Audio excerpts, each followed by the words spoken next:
natira sa mga sinulat mo na para sa akin.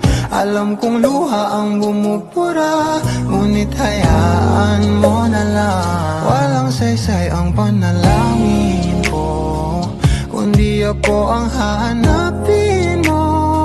Kahit sigaw pa ang pagsamo ko sa'yo, bakit di mo dama to?